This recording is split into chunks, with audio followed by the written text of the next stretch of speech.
In this video, I'm gonna be showing you how to hide the Instagram app on an Android phone. All you have to need, go to your settings app. In settings, you have to scroll down and tap on home screen. In home screen settings, if you scroll down here, you will find this option, hide apps on home and app screens. Or you can just search these settings using the search icon in your settings app. Tap on that, and now here you will find all of your available apps.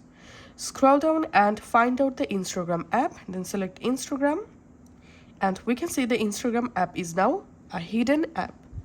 Tap on done, and now if I go back to my home screen and my app library, as you can see the Instagram app is not showing.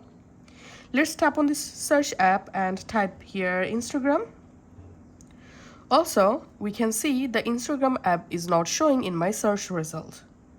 So that's how you can actually hide app. And if you want to use any hidden app, you can just go to your app library again, tap on search for the Instagram app.